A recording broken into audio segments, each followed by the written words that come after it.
What's good, y'all? You dub back at it again here in 2019, bringing y'all new content, all kinds of fresh content. Y'all know how I do. Now, last video I dealt with Khabib, Nurmagomedov, Khabib, who happened to beat this man, who I predict will lose this man, but Khabib did what he needed to do. Now, I will be addressing Conor's recent fights and whatnot, but as you can see, it's the notorious Conor McGregor as a fighter, and we're gonna be breaking him down in this video and talk about stuff other people do not talk about. Now, some people love Conor and his fighting style. Some people can't stand him. Some people um, are somewhere in between. He's my and understand these videos are gonna be completely objective, both in their strengths and the weaknesses. Conor, for years, for years, has been my favorite MMA/UFC fighter for years. I love what he brings to the table in his skill sets. I love the confidence that he brings in as a fighter. In losses, he takes that ass whooping, he takes that out. I appreciate that. You know, some people are like, "Oh, you deserved it." Dog, he's a showman. Muhammad Ali was a showman. Muhammad Ali, the greatest boxer of all time, the greatest of all time, took L's. Most MMA fighters take L's. That's just how it is. Most fighters overall, professional fighters, take L's. It's part of the fight business, especially if you're going against world class talent, which McGregor has been going against consistently for his last 5 to 6 fights. Anyways, all right. So who is Conor McGregor and where does his fighting style come from? Conor McGregor is actually more so embodies MMA than pretty much anybody that you see in the game right now, except for maybe a few people, Brock Lesnar, um, John Bones Jones, Anderson Spider Silva, and a few others. Okay. Conor McGregor, his stance. Now let me talk about his stance. It comes twofold. His stance comes from bare knuckle boxing. Okay. It's old school Irish gypsy style. As well as he takes a wide stance, almost like a horse stance, from karate or in some cases taekwondo, but more so karate. So I would say that the way that he comes taekwondo, his footwork and such are both bare knuckle boxing, a mix of bare knuckle boxing and taekwondo. His core stance of karate, okay, as well as his ground game, I believe is Brazilian jiu-jitsu. Don't quote me on that, but I believe it's Brazilian jiu-jitsu. Okay, so he's got a mixture of stuff going on. He loves to fight. He's a fighter, you know. Before I get to breakdown of what he brings to the table and everything, I understand that in each of his last fight, he brings out the best of his opponents. He's that kind of fighter. He brings you up because the thing about Conor is he's very unorthodox. That's one of his biggest things going from, but that's also one of his biggest weaknesses. It's both a strength and a weakness. It's a double-edged sword. That's what unorthodox and unpredictability does for you. He's unorthodox. He is a devastating southpaw, and he's got knockout power in that left hand. Now, people will say, "Well, no, he doesn't." I'm gonna explain as to why he does and why he doesn't also knock out opponents, as well as he is a very dangerous fighter as a striker. He's a world class striker. He's one of the best. A lot of people say no, he's not. But I'm gonna get into that. Okay. Now, McGregor. What he does with his footwork is stuff that you don't see other people do. He's very active with his footwork. You would say, well, what about Muhammad Ali, Sugar Ray Robinson, Sugar Ray Leonard? They weren't as erratic with their footwork.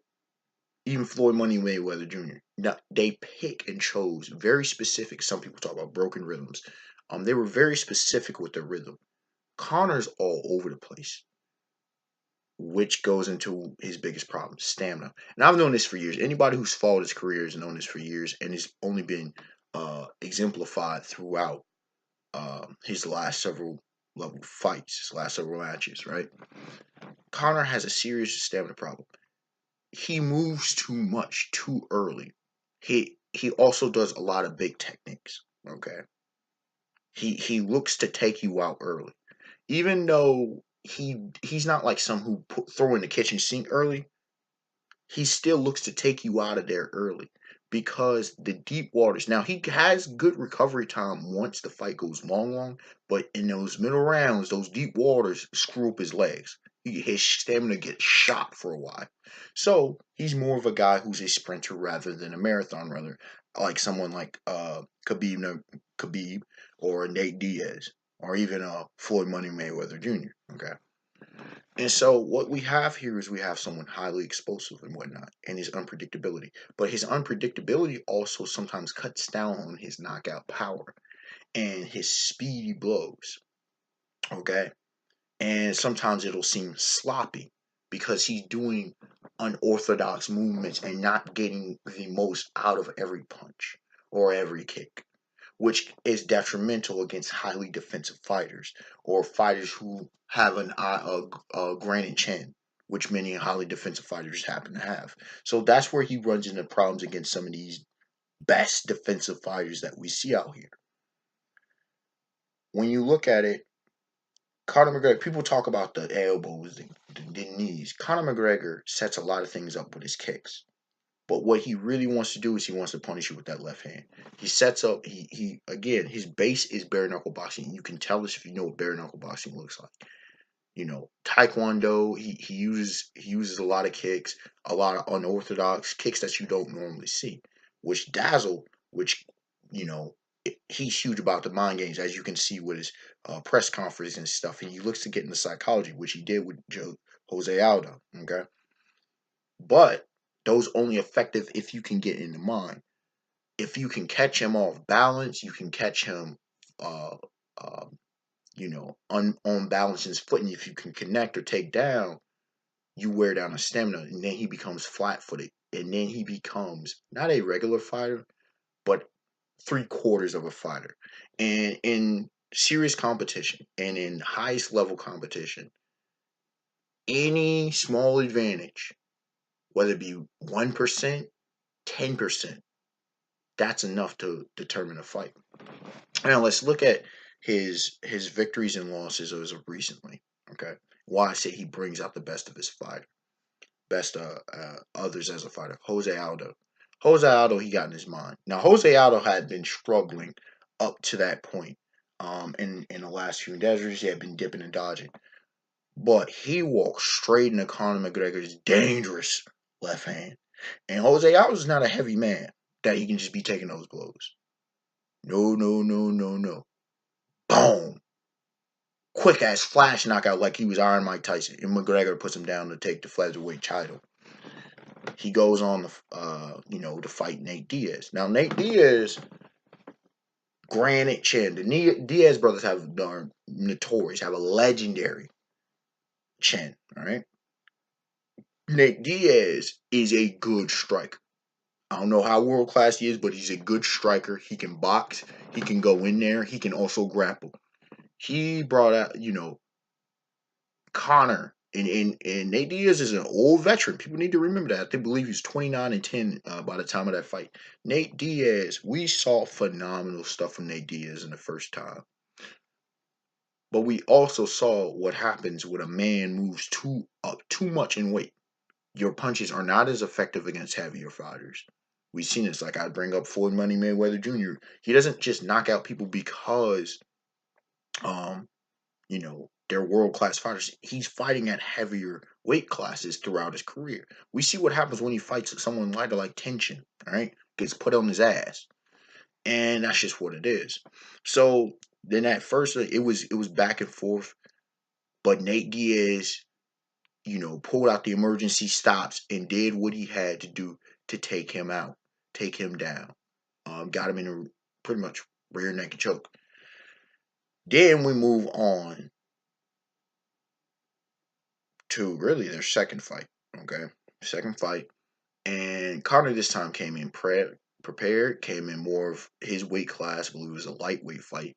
Um, he paced himself, and that was very effective. It was a lot more of a better fight strategy. He didn't gas himself out. Nate Diaz being the monster that he is, it went, but Conor outfought him. He outboxed him. Nate Diaz wasn't able to get what he wanted, and he took a hell of a lot of punishment. But again, we saw another phenomenal, if not legendary, performance from Nate Diaz because Conor forces you to be the best version of yourself. Then we move on to the legend, Floyd Money Mayweather Jr. And what we saw here is people say Floyd carried the fight. No, no, no. What we saw, this man, Conor McGregor, was landing blows. The thing is, someone like Floyd has a mad underrated granite chin. Okay, mad underrated, and he has a boatload of stamina. And I said this going into the fight. I said if McGregor, he's gonna have problems with the deep waters. He's gonna have problems with the deep waters because he is notorious. And I'm a fan, but I'm objective. I've been saying this, and if you know his career, he's always struggled in those middle rounds. He loses. Now he sometimes will regain later. If it went 11-12, he would have regained his stamina. But he got caught in the 10th round. He did not get knocked out. He was tired. And there's a difference. If you're tired, whether you're playing basketball, you're in the gym or anything, you find out you don't have the push, the oomph to go at it. So Floyd, being also a master, a grandmaster at infighting, which I'll get to in another video, and people mad underrate him. Floyd walked him down. He put up a stiff guard. He did the same exact thing against tension, and he was able to tank the power. Now he took a couple shots at woo, but that would have put many men down. But Floyd ain't just many men. On some 50 Cent reference. Anyways, the thing is that Floyd is also arguably the best at what he does. So shouldn't be shade against McGregor. McGregor did well. He did very well. But Floyd is just Floyd. He's money, man. Still pretty boy. And then let's go into Khabib, who I call Conor defeating. But the thing about it is Khabib did exactly what I said. I had Conor winning that fight. In the 4th round, and number one, Khabib impressed me by the shots that he took. People say, "Oh, Conor came out flat-footed." No, Khabib wore him down. As I addressed about Khabib, one of Khabib's best assets, one of his best attributes in a fight is his stamina. His boatload, his tank of stamina, which I don't see from any other MMA fighter. I just don't see it. Maybe you can go back to some of the old timers, but in this era, there's no one that has greater stamina than Khabib. And Khabib warmed out, but Khabib was getting done too. They were both done by round 4. And Khabib's mauling style, Conor negated that. Conor's ground game is mad underrated. It's one of the best ground defense as far as takedown defense. And on the ground, people thought he was shutting down everything that could be. He's evolved every fight that I've seen him in. You can say, well, he's taking off, but he is evolving and he's staying working. And he was shutting down the best mauler. Some say the best grappler. He's not the best grappler, but he's one of the best grapplers. He's definitely not the best wrestler, but one of the best grapplers in the world. He was shutting his shit down. He was shutting it down. The thing about it with Khabib is that Khabib did exactly what I say. If he was going to win that fight, he did the exact thing that I did. I say he need to take Nate Diaz's approach, and he has to get technical, and he has to submit Conor. Because if that fight would have went on any longer, Khabib's the one that loses because he could have easily got knocked out.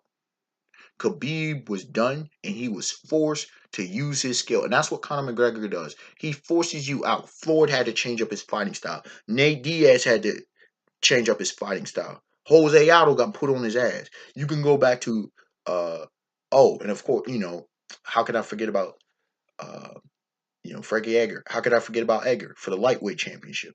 Oh, all this talk about what Conor won't be able to do. He shuts you out. He takes away your strength. He's like the New England Patriots in MMA. He takes away your strengths. Now you got to show us your whole game and bring out the kitchen sink to beat us, to beat me. That's what Conor does. He's got his flaws, no doubt. Partially why he takes L's. But his pros far outweigh. That's why he's a legend. That's why he's a 2-division champion. You see what I'm saying? And that's why he gave Khabib the best fight he ever had. Unexpected Warner. Like, comment, subscribe. Tell me your thoughts on Conor McGregor. And please, be neutral and objective. Tell me what you really think of him as a fighter. All right, y'all. I would love to hear the commentary that you have. More fighters to come. More content. I promise y'all. I know I've been sleeping. But we back up in here. Back up in this bitch. All right, y'all. Have a beautiful day. Beautiful night. Peace.